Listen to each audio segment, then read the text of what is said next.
আহমাদুহু ওয়া নুসাল্লি আলা রাসূলিহিল কারীম আম্মা বা'দ বিসমিল্লাহির রহমানির রহিম আলহামদুলিল্লাহ। আমাদের ফারজাইন কোর্সের আজ ৭ম সেশন। খুব ইম্পোর্টেন্ট একটা টপিক আজকে আমাদের। সেটা হচ্ছে আমরা দেখি যে বিশেষ করে ইবাদতের ক্ষেত্রে যখন বিভিন্ন মাসায়েলের দিকে আমরা তাকাই, আমরা দেখি যে বিভিন্ন ক্ষেত্রেই আ ইখতিলাফ আছে। ইখতিলাফ শব্দের অর্থ হচ্ছে মতপার্থক্য বা মতভিন্নতা। তো এই জিনিসটা আসলে কেন? কোনো কোনো একটা বিষয় আপনি Google এ সার্চ করেন বা হচ্ছে YouTube এ সার্চ দেন। আপনি দেখবেন যে একেক হুজুর একেক রকম কথা বলছেন। একেক শায়েখ একেক রকম কথা বলছেন। তো এই ইসলাম এক, আল্লাহ সুবহানাহু ওয়া তাআলা এক, আমাদের নবী এক। তাহলে আসলে এত পার্থক্য কেন? কেউ হাত বুকে বাঁধছে, কেউ হাত পেটের উপর বাঁধছে, কেউ হচ্ছে আ নামাজের মধ্যে আমিন জোরে বলছে, কেউ আস্তে বলছে, তাই না? বিভিন্ন ধরনের মতপার্থক্য আমরা দেখি। তো এই বিষয়গুলো আসলে কেন? এটা কি এমন যে ধরেন আ গত ১৪০০ বছরে ছিল না, হঠাৎ করে নতুন করে এই জিনিসগুলো আবিষ্কার হইছে। মানুষ নিজের মতো করে আমল শুরু করে দিয়েছে। ব্যাপারটা কি এমন? নাকি এর কোনো কারণ আছে? ইসলাম আসলে কি বলে? বা আমাদেরই বা কি করণীয়? তো সেই ব্যাপারগুলো আ আমাদের অনেকেরই বিভিন্ন কোয়েশ্চেন থাকে। কিন্তু আমরা হয়তোবা আ সেই সুযোগটা আমাদের হয়নি আ পুরোপুরি এই ব্যাপারে জানার। হ্যাঁ? তো যদিও এটা এমন একটা টপিক, যেই টপিকে আসলে আলাদা একটা কোর্স করতে হয়। যদি পুরোপুরি আমরা বিষয়টা উপলব্ধি করতে চাই। এবং এখানে আরো অনেক বিষয় আছে, টেকনিক্যাল অনেক বিষয় আছে যে যদি আপনার আ ওই পরিমাণ হাদিসের জ্ঞান না থাকে, ওই পরিমাণ ফিকহের জ্ঞান না থাকে তাহলে এই পুরো বিষয়টা বোঝাও আসলে মুশকিল। ঠিক আছে? কারণ এখানে অনেক টার্মস, অনেক ধরনের শব্দ ইউস করা হবে বোঝানোর জন্যে। সেই ক্ষেত্রে হয়তোবা সবাই বুঝতেও পারবেন না সেই জিনিসগুলো। ঠিক আছে? তো এইজন্য আ খুব সংক্ষিপ্ত আকারে যতটুকু না হলেই না, আ যতটুকু আলোচনা করলে মোটামুটি আকারে আপনারা বুঝতে পারবেন। শুধু সেই বিষয়গুলো এখানে নিয়ে আসা হয়েছে।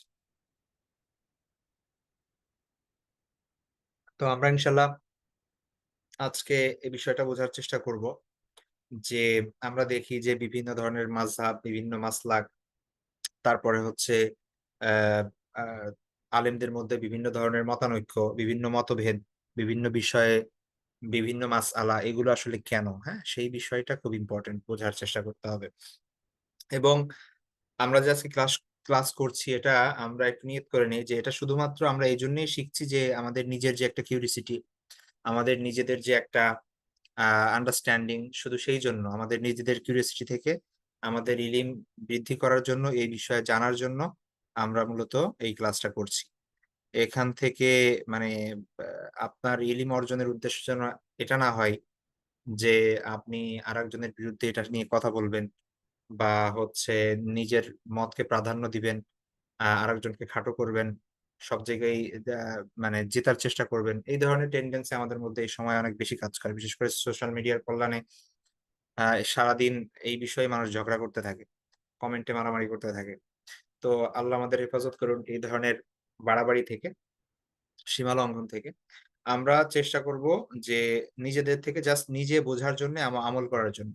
যদি সম্ভব হয় কেউ যদি এ ব্যাপারে জানতে চায় তাকে আপনি বোঝাতে পারেন, জানাতে পারেন সেটা আলাদা ব্যাপার। তো এখানে মূলত আ আমরা যে বিষয়গুলো নিয়ে আজকে আলোচনা করব, সেই বিষয়ের মধ্যে থাকবে ইখতিলাফ বনাম খিলাফ, আ ঐক্য এবং সংহতির গুরুত্ব। কিছু সমাদৃত ইখতিলাফ আছে, কিছু নিন্দনীয় ইখতিলাফ আছে। মতানৈক্যের আসলে কারণগুলো কি? সাহাবীদের যুগে কেমন ছিল? আল্লাহ রাসূল সাল্লাল্লাহু আলাইহি ওয়াসাল্লামের সময় আসলে কি এই ধরনের ইখতিলাফ ছিল কিনা? এবং বাড়াবাড়ি কোনটা আসলে এবং বাড়াবাড়ি বর্জনীয় সেই ব্যাপারগুলো নিয়ে ইনশাআল্লাহ আমরা আলোচনা করব।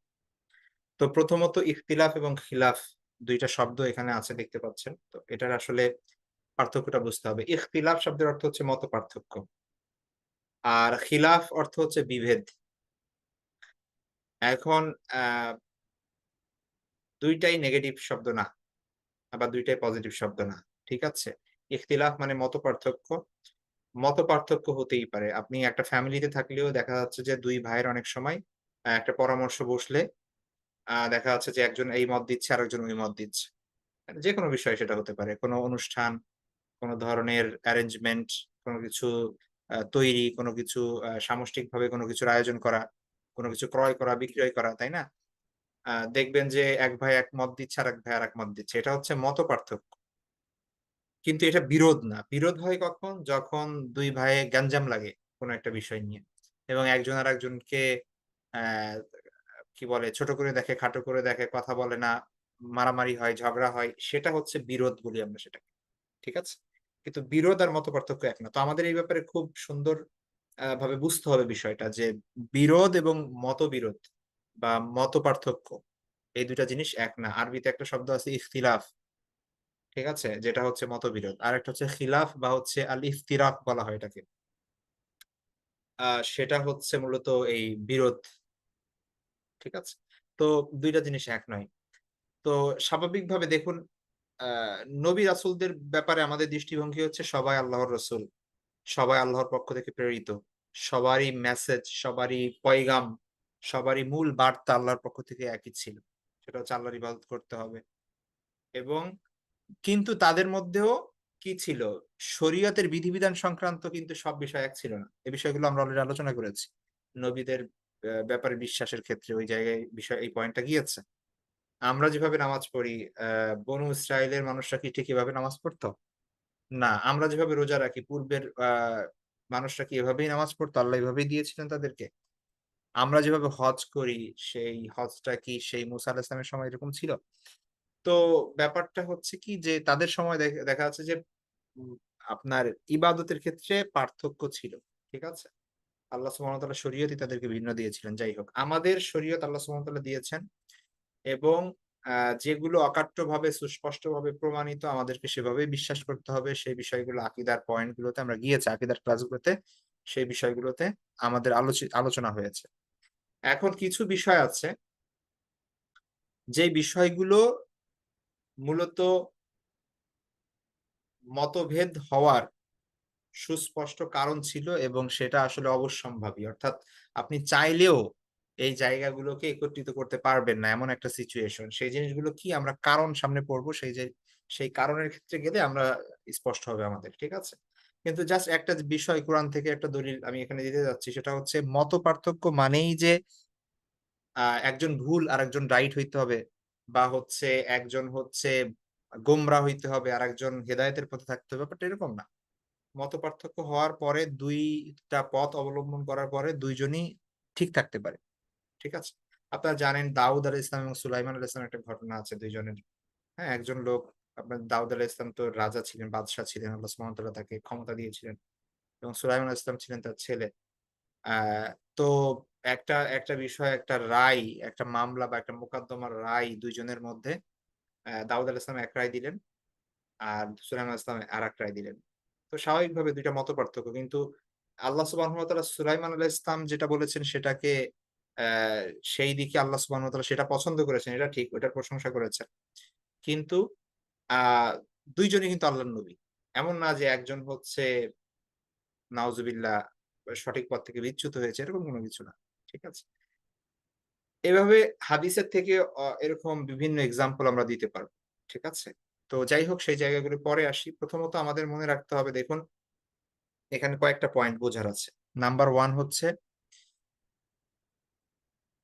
ইসলামের বিরোধিতা করা বা ইসলাম থেকে বের হয়ে যায় এমন কার্যক্রম, এমন আকিদা বিশ্বাস লালন করা, এই ক্ষেত্রে বিবাদ, বিভেজন, বিচ্ছিন্নতা এটা অগ্রহণযোগ্য। কোন ক্ষেত্রেই মানে গ্রহণযোগ্য না। অর্থাৎ কেউ যদি এমন মতবিরোধ করে যেই মতবিরোধের কারণে সেই মুসলমানই থাকতে পারে না, এইটা কখনোই তো গ্রহণযোগ্য হইতে পারে না। ঠিক আছে? এটা অগ্রহণযোগ্য। যেমন মুসলমানদের সাথে অন্য সকল ধর্মের পার্থক্য, নাস্তিকদের সাথে পার্থক্য। তারা মৌলিকভাবে আল্লাহর অস্তিত্ব নিয়ে ডিবেট করছে। আল্লাহর অস্তিত্ব নিয়ে তারা মতপার্থক্য করছে। ইসলামের সত্যতা নিয়ে তারা মতপার্থক্য করছে। আল্লাহর নবী হওয়া নিয়ে তারা মতপার্থক্য করছে। কুরআনের সত্যতা নিয়ে তারা পার্থক্য করছে। তো স্বাভাবিকভাবে এই ধরনের কোন মতপার্থক্য গ্রহণযোগ্য না। তারা সুস্পষ্টভাবেই গোমরা এবং তারা সুস্পষ্টভাবেই আ ইসলামের গণ্ডির বাইরে।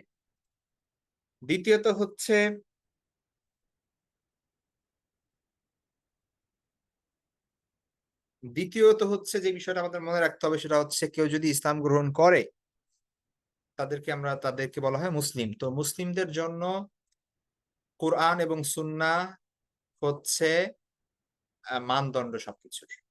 ঠিক আছে? আমাদের বিশ্বাস কি হবে, আমাদের আমল কি হবে? এই ক্ষেত্রে নিজের খেয়াল খুশি, নিজের মনে যা চাচ্ছে সেই জিনিসের আ আপনার কি করা যাবে না। আপনার কি করা যাবে না। সেই জিনিসের অনুসরণ করা যাবে না। কোরআন হাদিসে এই জিনিস বলছে, আপনার মনে এটা বলতেছে।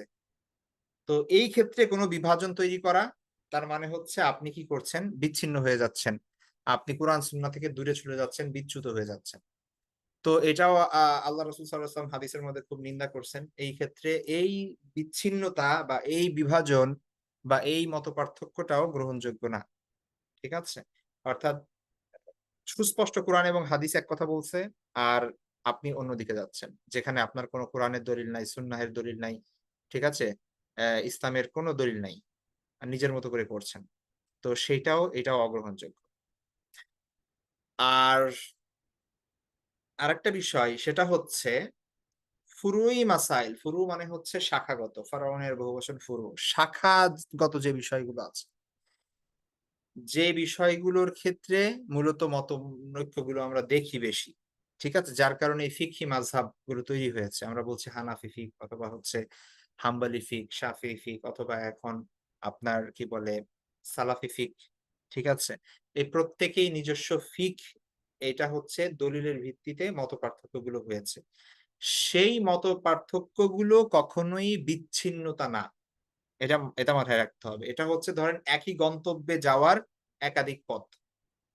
ঠিক আছে? যা কুরআন এবং সুন্নাহের দলিল দ্বারা স্বীকৃত। হ্যাঁ, কেউ যদি এমন মত পোষণ করে যার পক্ষে কুরআনের কোন দলিল নাই, সুন্নাহের কোন দলিল নাই। ঠিক আছে? এবং সাহাবীদের কোন আমল নাই।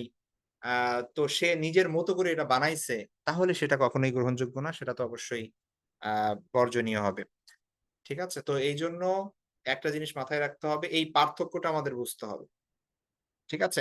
আমরা আ মতপার্থক্যটাকে গ্রহণ করতে গিয়ে এমন জিনিস আমাদের গ্রহণ করা যাবে না, যেগুলোর গ্রহণযোগ্যতা কোরআন এবং সুন্নাহে নাই। অপরদিকে এই টেনডেন্সিও আমাদের দূর করতে হবে যে, কোন ধরনের মতপার্থক্য হইতে পারবে না। একটাই পথ। আমি যেটা মানতেছি সেটাই সত্য। এর বাইরে অন্য যে যা কিছু বলুক, সব ভুল, সব গোমরা। এই চিন্তাও করা যাবে না। এখানে আমাদের একটু বুঝতে হবে আসলে জিনিসগুলো কি। তো সামনে ইনশাআল্লাহ ক্লাসের ভেতরে ঢুকলে আমরা সেই জিনিসগুলো বুঝতে পারব।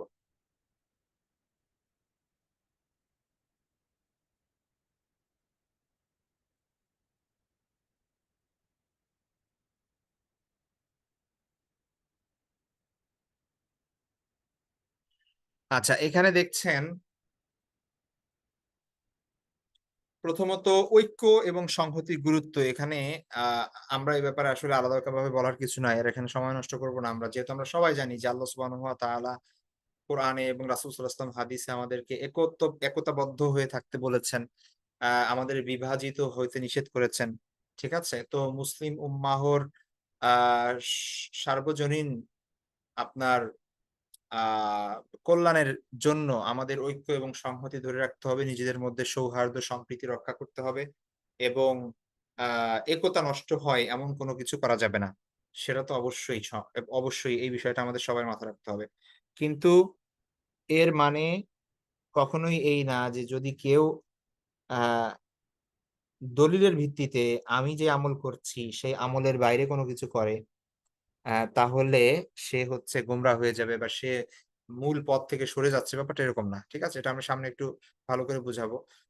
তার আগে এখানে ২-১ টা আয়াত দেখুন আল্লাহ সুবহানাহু ওয়া তাআলা বলছেন, "ইন্না হাদিহি উম্মাতুকুম উম্মাতান ওয়াহিদা ওয়া আনা রাব্বুকুম ফা'বুদুন।" জেনে রাখো তোমরা যে এই উম্মত তোমাদের যে উম্মত, এই উম্মত হচ্ছে এক উম্মত। আর আমি তোমাদের রব। সুতরাং আমার ইবাদত করো। ঠিক আছে? সূরা আম্বিয়ার মধ্যে আল্লাহ বলছেন। তারপরে অন্য জায়গায় সূরা মুমিনুনের মধ্যে আল্লাহ সুবহানাহু ওয়া তাআলা সে কথা বলছেন।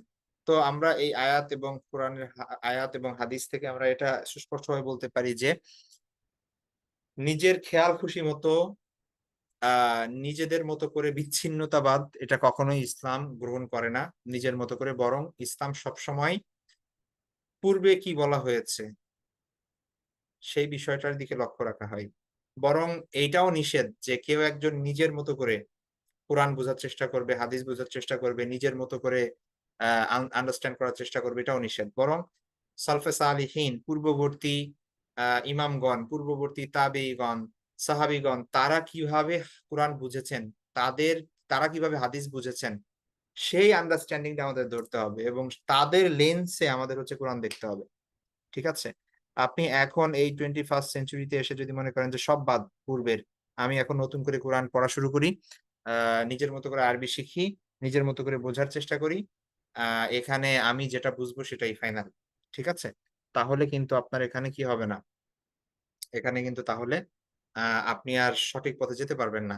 কারণ আমাদের কোরআন বুঝতে হবে যারা আল্লাহ রাসূল সাল্লাল্লাহু আলাইহি ওয়াসাল্লাম থেকে সরাসরি কোরআন শিখেছেন এবং তারপরে তাদেরকে পরবর্তী জেনারেশনকে শিখিয়েছেন। তারপরের বর্তী জেনারেশন এভাবে চলে আসছে কিন্তু আমাদের পর্যন্ত।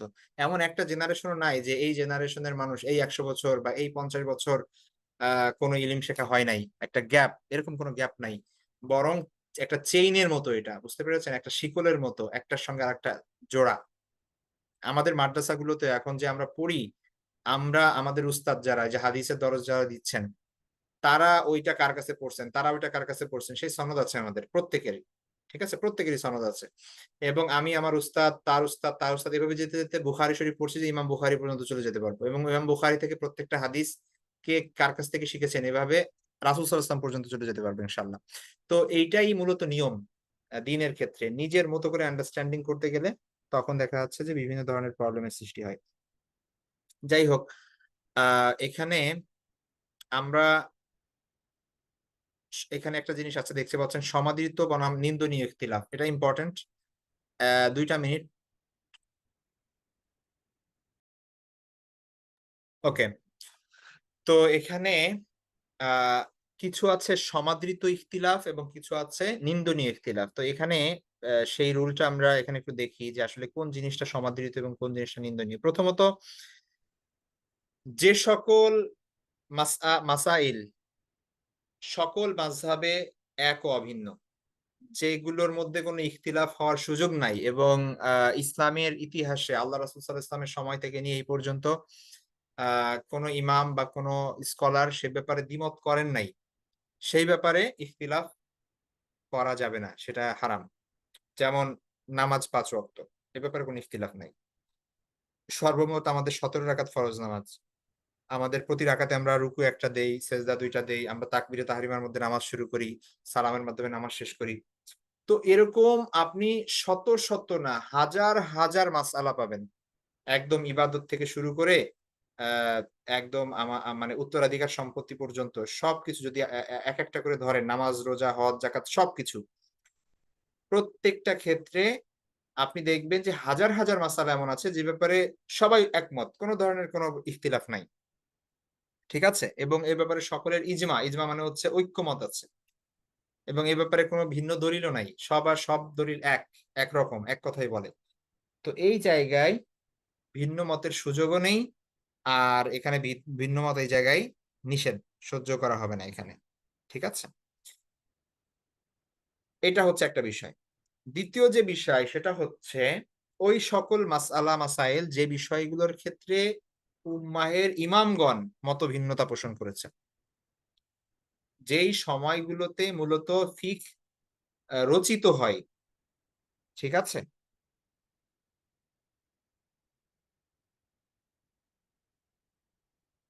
যেই সময়টাতে মূলত সংকলন হয়। সাহাবী তাবেয়ীদের পরবর্তী সময়ে। সেই সময়ে দলিলের ভিত্তিতে ইমামগণ মতভিন্নতা করেছেন যে বিষয়গুলোতে, সেই বিষয়ের মতভিন্নতা গ্রহণযোগ্য। এটা ভালো করে মনে রাখতে হবে। এই ব্যাপারে কোন ধরনের কোন ইমামের ব্যাপারে এটা কুধারণা করা যাবে না। যে ইমাম আবু হানিফা এমন বলেছেন, আর ইমাম শাফি রাহমাহুল্লাহ তাআলা এমন বলেছেন। ২ জনেরই আলাদা ২ টা ভিন্ন দলিলের কারণে মতভিন্নতা হয়েছে। এই কারণে একজন একজন সঠিক পথে আছেন, আরেকজন হচ্ছে সঠিক পথ থেকে বিচ্যুত হয়ে গিয়েছেন। এই ধরনের ধারণা পোষণ করা যাবে না। হ্যাঁ, এখন আধুনিক আমরা এই সময় কি করব? সাধারণ মানুষের কথা বলছি না। আমরা যারা মানে আলেম আছি, এই সময়ের যারা আলেম আছেন তারা সেটা কি করবেন সেটা তাদের আলাদা মূলনীতি আছে, করণীয় আছে। ঠিক আছে? যে তাদের কিছু মূলনীতি আছে সেই মূলনীতির আলোকে তারা বাছবেন যে কোন মতটা বেশি গ্রহণযোগ্য দলিলের আলোকে ইত্যাদি, ইত্যাদি। আপনাদের যে কাজ সেটা খুবই সিম্পল। সাধারণ মানুষের কাজ খুবই সহজ এখানে। সেটা হচ্ছে স সাধারণ মানুষের কাজ হচ্ছে একজন অনেস্ট এবং যোগ্য, অর্থাৎ যার অনেস্টি আছে এবং যোগ্যতা আছে। ঠিক আছে? প্র্যাকটিক্যাল এবং থিওরিটিক্যাল উভয় দিক থেকেই যার নলেজ আছে এবং এমন একজন ব্যক্তির সঙ্গে, আলেমের সঙ্গে ব্যক্তিগতভাবে যোগাযোগ রাখা এবং সকল মাসালা মাসাইল আ তার কথা অনুযায়ী চলা। ব্যাস আপনাদের কাজ হচ্ছে এইটুকু। কারণ আপনাদের জন্যে এইটা জরুরি না যে আপনি কুরআন হাদিস বুঝে তারপর আমল করবেন। এটা সম্ভবও না আপনাদের দ্বারা। বরং এটা করতে গেলে নিজে গোমরা হওয়ার বিশাল সম্ভাবনা আছে। ঠিক আছে? তো এইজন্য জাস্ট এতটুকুই আপনাদের কাজ। যে একজন যোগ্য আলেম, তার সঙ্গে পার্সোনালি যোগাযোগ রাখা এবং যেকোনো ক্ষেত্রে সেই যোগাযোগ। এখন নিজেরা কোন ধরনের জাজ করা যাবে না। যে আপনি একটা জিনিস YouTube এ সার্চ দিলেন, অনেকের কথা শুনলেন, যার কথা ভালো লাগে আপনি সেটা গ্রহণ করলেন। এই মাসালায় এর কথা গ্রহণ করলেন, ওই মাসালায় ওর কথা গ্রহণ করলেন নিজের মতো করে। তো আপনার তো আসলে তখন হচ্ছে এই জিনিসটা একটা প্রবলেম হয়ে যাবে, হ্যাঁ? তো মাসালা আসলে Google থেকে না, YouTube থেকে না, আপনি নিবেন সরাসরি কোন স্কলার থেকে। যাদের এই সামর্থ্য নাই, অর্থাৎ এমন কোন সিচুয়েশন এ যদি কেউ থাকে, ধরেন আপনি কেউ আছেন হচ্ছে আমেরিকা বা কানাডার এমন একটা জায়গায়, যেখানে ধারে কাছে আপনার কোন পার্সোনালি পরিচিত কোন স্কলার নাই। সেই ক্ষেত্রে সেটা ভিন্ন ব্যাপার। কিন্তু নরমালি আমাদের এইভাবে পারসন টু পারসন হচ্ছে এই বিষয়টা এগোতে হবে। ঠিক আছে? এটা জরুরি। আপনি এখন আমরা আধুনিক সময়ে এসে আমাদের মোবাইল আছে, ল্যাপটপ আছে, ইন্টারনেট আছে সবকিছু। এই কারণে তো মূল মাসালা চেঞ্জ হয়ে যাবে না। তাই না? সা গত ১৩০০ বছর ধরে ১৩৫০ বছর ধরে মানুষ যেভাবে চলছে আমাদের সেভাবেই চলতে হবে। মূলত ওই লক্ষ্যটাই আমাদের সামনে রাখতে হবে। যে স্বাভাবিকভাবে পারসন টু পারসন আলেমের কাছে গিয়েই জিজ্ঞাসা করা এবং সেই অনুযায়ী চলা। সেটাই চেষ্টা করতে হবে। এবং এর মাধ্যমে আলেমদের সঙ্গে যোগাযোগ রক্ষা করা, আসা যাওয়া এটাও হবে। এটাও খুব, খুব গুরুত্বপূর্ণ। আমাদের ঈমান ঠিক রাখার জন্যে এবং সঠিক পথে থাকার জন্য। আচ্ছা, এবার একটা বিষয় সেটা হচ্ছে মতানৈক্যের কারণ আসলে কি? ঠিক আছে? মতানৈক্যের কারণ কি? আচ্ছা, এর আগে একটা জিনিস বলে নেই। সেটা হচ্ছে এইখানে যে বলা হলো যে এই ধরনের মতভিন্নতা এটা আ এটা নিন্দনীয় না। ঠিক আছে? বরং গ্রহণযোগ্য। এটা কিভাবে সম্ভব যে ২ জন ২ কথা বলতেছে, আ আর ২ জনের একজন নিন্দনীয় হচ্ছে না। ২ জনই সঠিক হচ্ছে। এটা কিভাবে সম্ভব? অবশ্যই একজন সঠিক হওয়ার কথা, একজন ভুল হওয়ার কথা। এরকমই তো হওয়ার কথা। তো এই সিচুয়েশন হতে পারে। যেমন একটা উদাহরণ দেই আল্লাহ রাসূল সাল্লাল্লাহু আলাইহি ওয়াসাল্লামের একদম হাদিস থেকেই। আ আহজাব যুদ্ধের পরে, খন্দকের যুদ্ধের পরে বনু কুরাইজা আ তারা হচ্ছে আপনার ১ টা মিনিট।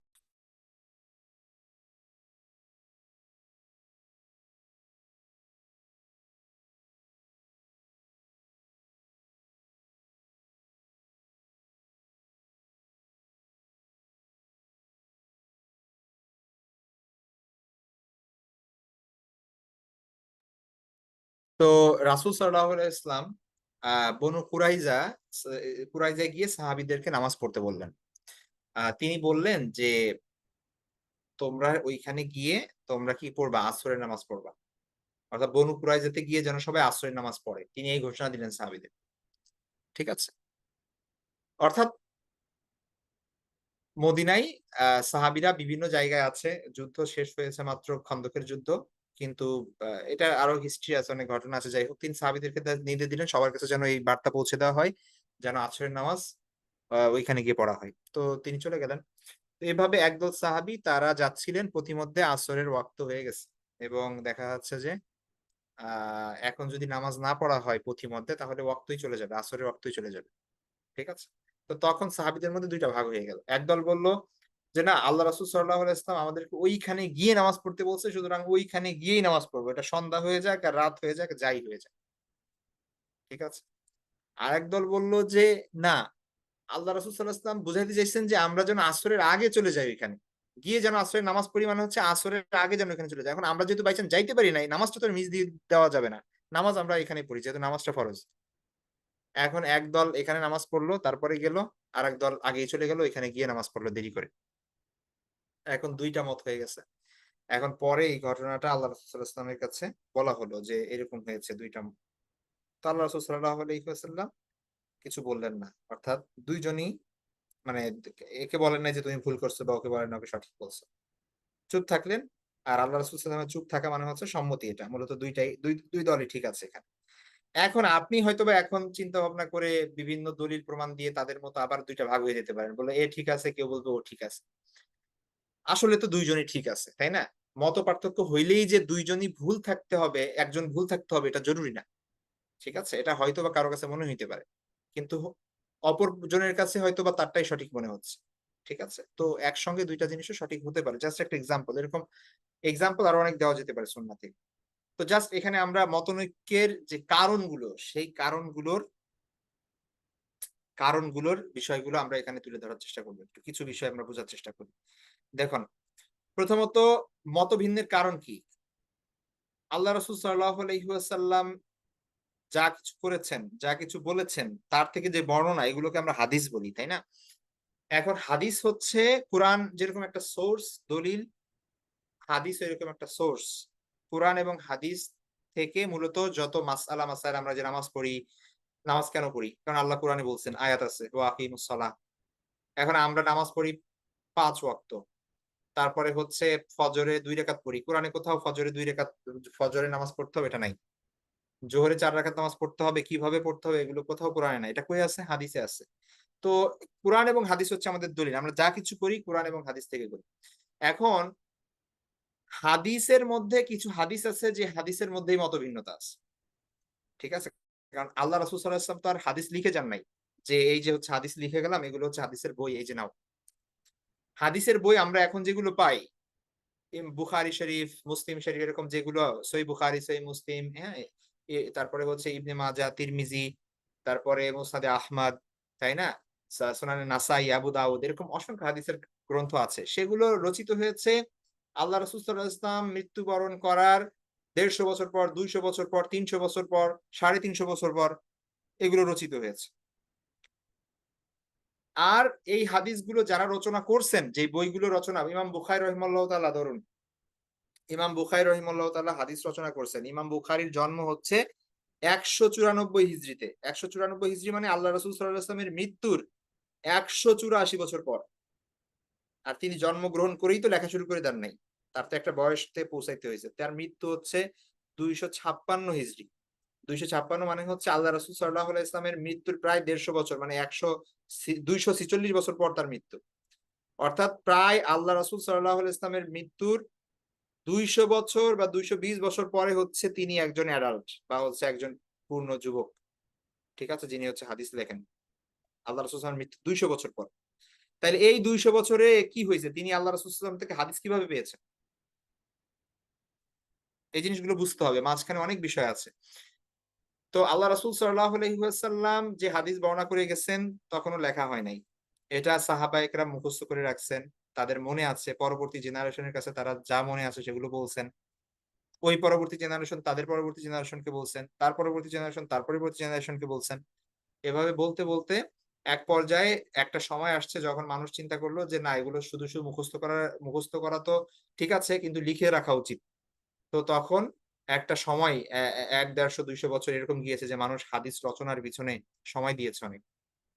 ঠিক আছে? হাদিসগুলো লিপিবদ্ধ করা, সংকলনের ক্ষেত্রে সময় দিয়েছে। তো তারপরে গিয়ে তারা সংকলন করছে। কিন্তু তারা এখানে লিখে রেখেছেন যে তিনি কার কাছ থেকে শুনেছেন, তিনি কার কাছ থেকে শুনেছেন, তিনি কার কাছ থেকে শুনেছেন। এভাবে আল্লাহ রাসূল সাল্লাল্লাহু আলাইহি ওয়াসাল্লাম পর্যন্ত ৩ জন, ৪ জন, ৫ জন, ৬ জন, ৭ জন, ৮ জন এরকম বিভিন্ন ধরনের কি আছে? সনদ আছে। সনদ বলা হয় এটাকে। ঠিক আছে? তো এখন এই যে আল্লাহ রাসূল সাল্লাল্লাহু আলাইহি ওয়াসাল্লাম থেকে বিভিন্ন সাহাবী বর্ণনা করছেন। এই ধরনের বিভিন্ন বর্ণনা আছে, আলাদা, আলাদা বর্ণনা আছে। এখন যখন স্কলাররা এগুলো নিয়ে ঘাটাঘাটি করে দেখার চেষ্টা করলেন যে আসল ব্যাপারটা কি? তখন দেখলেন যে একজন সাহাবী এই কথা বলছেন, আরেকজন সাহাবী থেকে এই বর্ণনা আছে। এখন কি করবেন? কারো কাছে মনে হইছে এটা প্রধান, এটা গ্রহণযোগ্য, কারো কাছে মনে হচ্ছে ওইটা গ্রহণযোগ্য। ইখতিলাফ হয়ে গেছে। উদাহরণ দেই, কিছু এরকম অসংখ্য উদাহরণ আছে। এই ব্যাপারে আলাদা বই আছে। ঠিক আছে? যে বিষয়গুলো সাহাবায়ে কেরামের মধ্যে ইখতিলাফ ছিল বা যেই হাদিসগুলো মূলত একটা আরেকটা পরস্পর বিরোধী মানে বাহ্যিকভাবে মনে হচ্ছে। এখন সেই জিনিসগুলোর কারণে দেখা যাচ্ছে যে আ বা ইমামদের মধ্যে ইখতিলাফ হয়ে গিয়েছে যখন তারা এই বিষয়ে গবেষণা করা শুরু করে।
ওকে।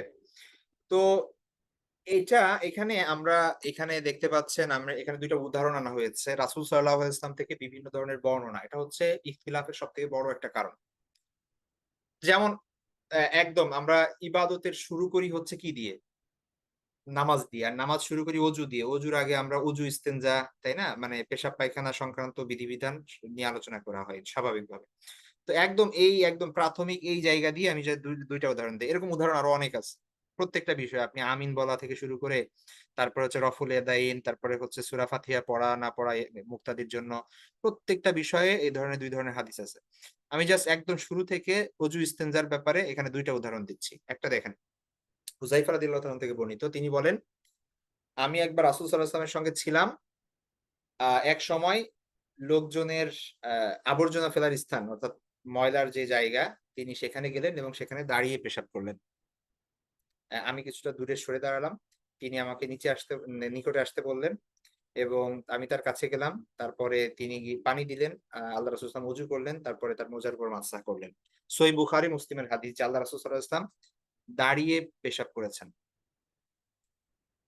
এখন আবার আয়েশা রাদিয়াল্লাহু তাআলা থেকে বর্ণিত তিনি বলেন, তোমাদের মধ্যে কেউ যদি বলে যে রাসূল সাল্লাল্লাহু আলাইহি ওয়াসাল্লাম দাঁড়িয়ে পেশাব করেছেন তাহলে তোমরা বিশ্বাস করো না। কারণ রাসূল সাল্লাল্লাহু আলাইহি ওয়াসাল্লাম কখনো দাঁড়িয়ে পেশাব করে নাই। এবং ইমামদের মধ্যে ২ টা ইখতিলাফ। দাঁড়িয়ে পেশাব করা কি জায়েজ না? কেউ বলছেন না জায়েজ নাই। এটা বসে করতে হবে। কেউ বলছেন জায়েজ এই হাদিসের ব্যাপারে। এখনকার হাদিস ২ টা, ঠিক আছে? এখন ওইটাও বুখারী মুসলিমের হাদিস, এটাও হচ্ছে আপনার আ তিরমিজি নাসাইর হাদিস।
আচ্ছা, এটা গেল একটা বিষয়।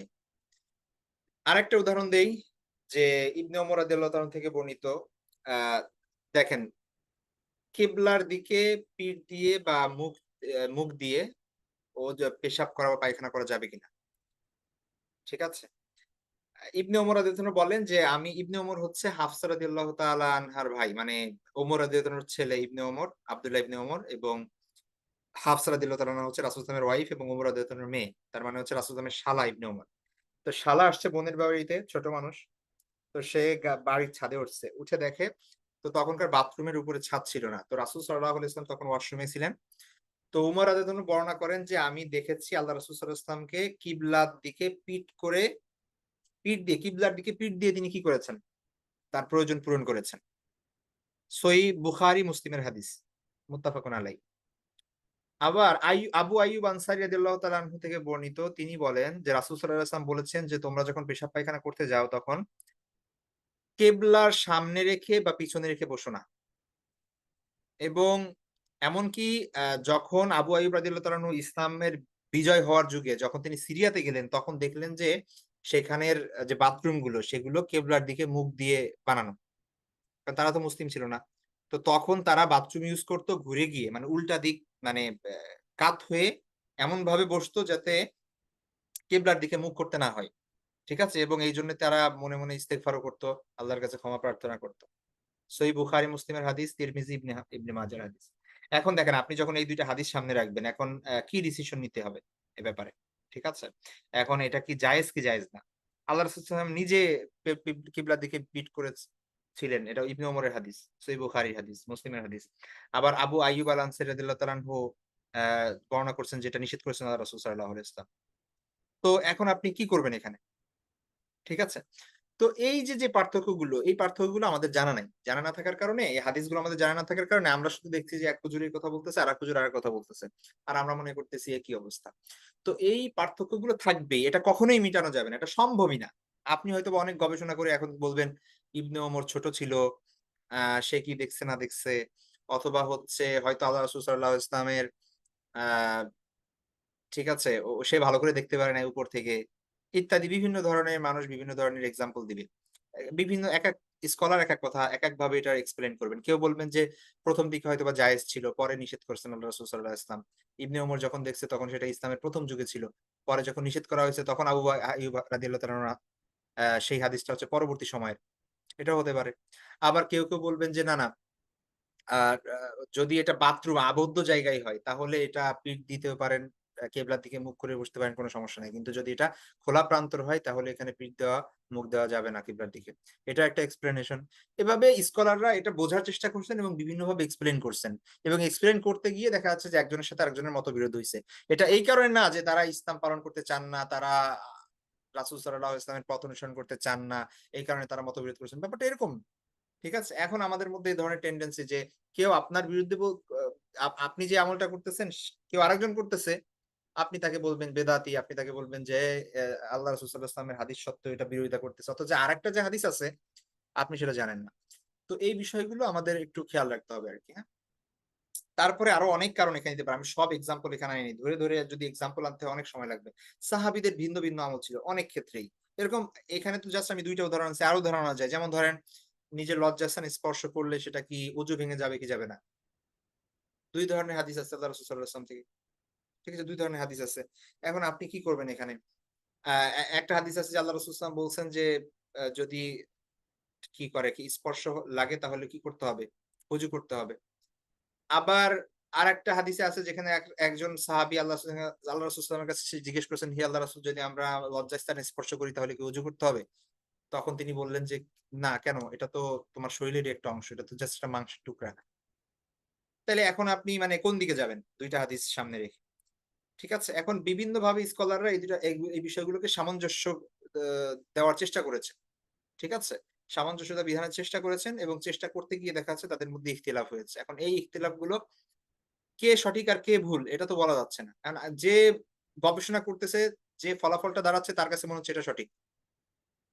ঠিক আছে? সবাই তো সবারটা সঠিক মনে করছে। এখন এটা তো একমাত্র আল্লাহ ছাড়া আর কেউ বলতে পারবে না যে এটা আসলে কোনটা সঠিক।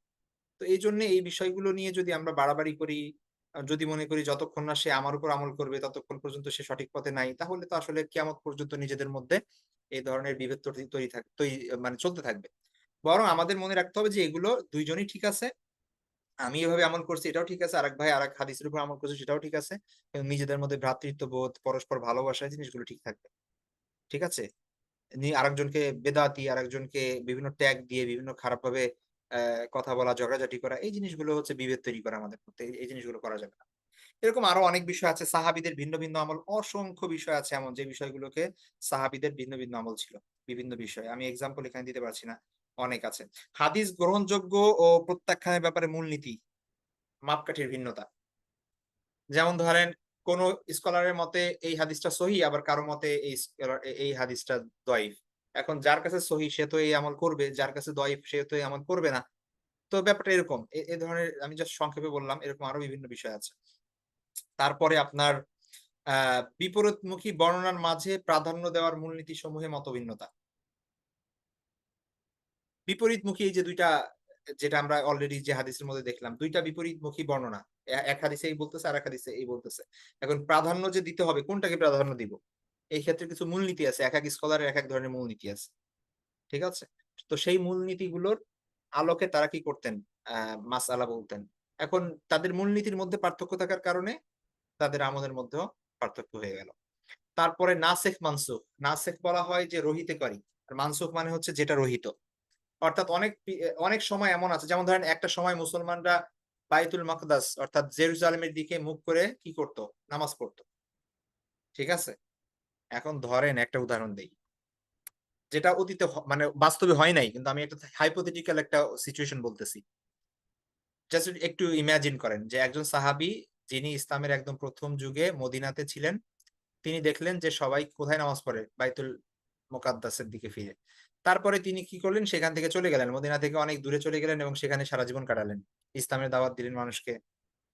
উনি জানেনও না যে ইসলামের বিধান চেঞ্জ হইছে এবং মক্কার দিকে ফিরে মানুষ এখন নামাজ পড়বে। ঠিক আছে? তো উনি তার অনুসারী এবং পরবর্তী যারা উনার হাতে মুসলমান হইছে তারা ধরেন সবাই ওই বাইতুল মুকাদ্দাসের দিকেই ফিরে নামাজ পড়তেছে। হতে পারে না? মানে জাস্ট আমি একটা hypothetical সিচুয়েশন বলতেছি আরকি। এখন হতে পারে এরকম। হয় নাই আরকি বাস্তবে। কিন্তু আপনি এখন এই যে না জানার কারণে যে এটা নাসেখ হয়ে গেছে, এটা মানসুখ হয়ে গেছে, এটা রহিত হয়ে গেছে এই হুকুমটা। নতুন হুকুম আসছে। এরকম ইসলামে অনেক বিধান ছিল শুরুতে যে জিনিসগুলো পরবর্তীতে মানসুখ হয়ে গেছে।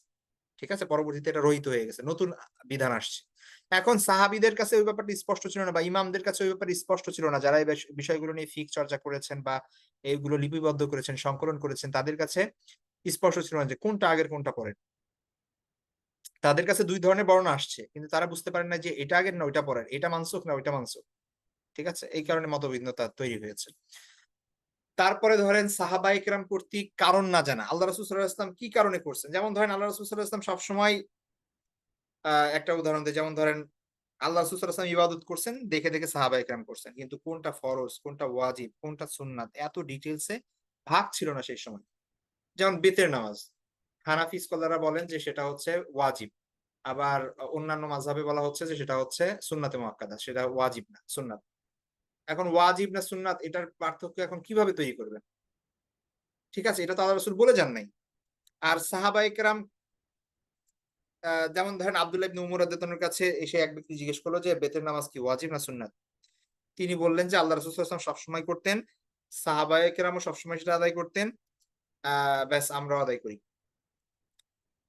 এখন সে আবার জিজ্ঞেস করল, "এটা কি বেতের নামাজ কি ওয়াজিব না সুন্নাত?" আব্দুল্লাহ ইবনে আব্বাস রাদিয়াল্লাহু আনহু আব্দুল্লাহ ইবনে উমর রাদিয়াল্লাহু আনহু আবার একই উত্তর দিলেন। যে আল্লাহ রাসূল সাল্লাল্লাহু আলাইহি ওয়াসাল্লাম সবসময় করতেন, আমরাও সবসময় আদায় করি। এখন আল্লাহ রাসূল সাল্লাল্লাহু আলাইহি ওয়াসাল্লাম তো বলে যান না যে এটা ওয়াজিব বা সুন্নাত। বুঝতে পেরেছেন ব্যাপারটা? এখন স্কলাররা যখন এই বিষয়গুলো দেখলেন, হানাফিরা দেখলো বা হানাফি স্কলাররা দেখলো যে আল্লাহ রাসূল সাল্লাল্লাহু আলাইহি ওয়াসাল্লাম কখনো এটা ছাড়েন নাই, সবসময় করছেন। সুতরাং এটা ওয়াজিব। ঠিক আছে? আবার ভিন্ন দৃষ্টিকোণ থেকে অন্য স্কলারদের কাছে মনে হয়েছে যে না এটা সুন্নাত। এটা অত গুরুত্ব মানে ওই ওয়াজিব বা ফরজের পর্যায়ে না। ঠিক আছে? এটা সুন্নাত। তো তারা ওইভাবে রাখছেন ব্যাপারটা। তো এইটা খুব স্বাভাবিক এই ধরনের ইখতিলাফ হওয়া। ঠিক আছে? অজু আল্লাহ রাসূল সাল্লাল্লাহু আলাইহি ওয়াসাল্লাম দেখাইছেন যে এভাবে করতে হবে, সাহাবায়ে কেরাম করছেন। কিন্তু অজুর মধ্যে ফরজ কয়টা? এটা তো আল্লাহ রাসূল বলে যান নাই যে অজুর মধ্যে হচ্ছে ৪ টা ফরজ, বাকিগুলা সুন্নাত, এগুলো মুস্তাহাব, এগুলো কিছু বলে যান নাই। পরবর্তীতে স্কলাররা যখন চেষ্টা করলেন যে এগুলো করার আ যে এগুলো কোনটা ফরজ আর কোনটা সুন্নাত, তখন দেখা যাচ্ছে যে তাদের মধ্যে ইখতিলাফ হয়ে গেল। কেউ মনে করল যে ৪ টা ফরজ, কেউ মনে করল ৬ টা ফরজ, কেউ মনে করল আরো বেশি ফরজ। নামাজের মধ্যেও সেম জিনিস। নামাজের মধ্যে আমরা শুরুতে একবারে তাকবীরে তাহরিম আল্লাহু আকবার বলে নামাজ শুরু করি। তারপরে সানা পড়ি, আউযুবিল্লাহ, বিসমিল্লাহ পড়ি, সূরা ফাতিহা পড়ি, অন্য সূরা পড়ি, রুকুতে যাই, রুকুতে তাসবিহ পড়ি, কত কিছু করি। এখন এগুলার মধ্যে কয়টা ফরজ আর কয়টা ওয়াজিব আর কয়টা সুন্নাত?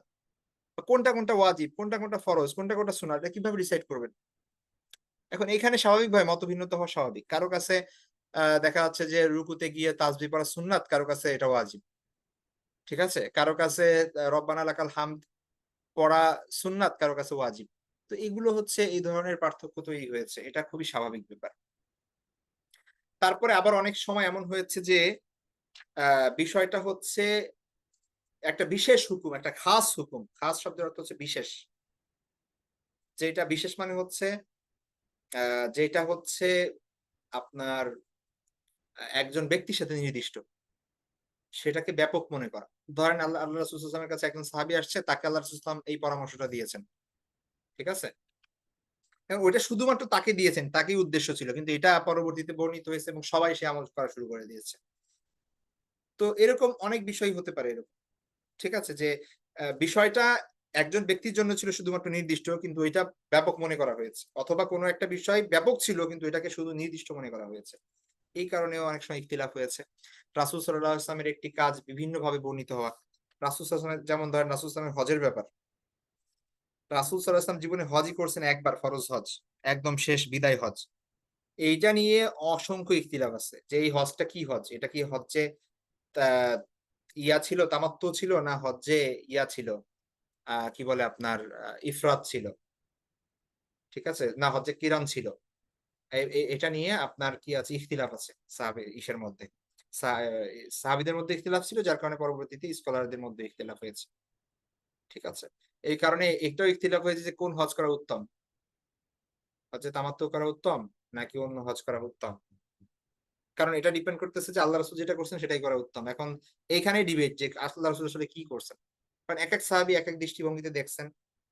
যেমন আল্লাহ রাসূল সাল্লাল্লাহু আলাইহি ওয়াসাল্লাম কখন তাকবীরে তাহরিমা মানে কি বলে? ওই যে হজের তালবিয়া পাঠ করছেন এবং ইহরাম বাঁধছেন। এটা নিয়ে সাহাবীদের মধ্যে বিভিন্ন মত আছে। কেউ বলছেন যে তিনি মসজিদে অ্যা করছেন, কেউ বলছেন যে মসজিদ থেকে বের হয়ে করছেন, কেউ বলছেন যে তিনি উটের উপর বসে করছেন। ঠিক আছে? কারণ হচ্ছে একেকজন সাহাবী তাকে একেক সময় দেখছেন তালবিয়া পাঠ করতে। সবাই যা দেখছে মনে করছে যে তখনই তিনি বোধহয় হজের নিয়ত করছেন।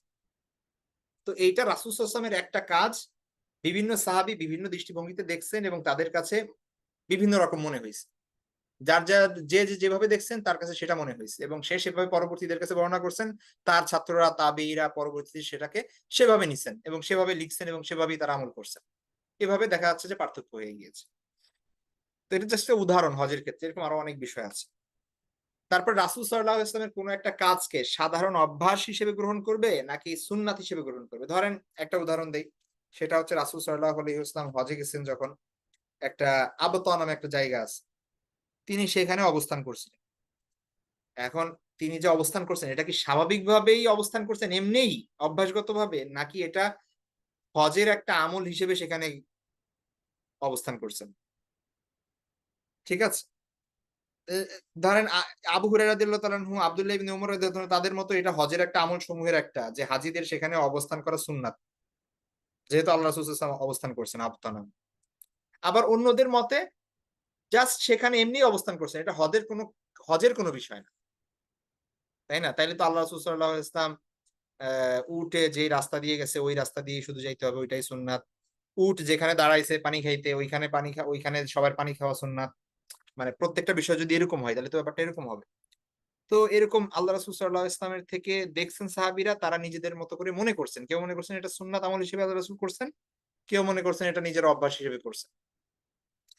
তারপরে সেইম থিং এরকম হইতে পারে ওয়াজিব এবং সুন্নাতের ক্ষেত্রে। যে আল্লাহ রাসূল সাল্লাল্লাহু আলাইহি ওয়াসাল্লাম একটা আমল করছেন, কারো মতে সেটা ওয়াজিব, কারো মতে এটা সুন্নাত।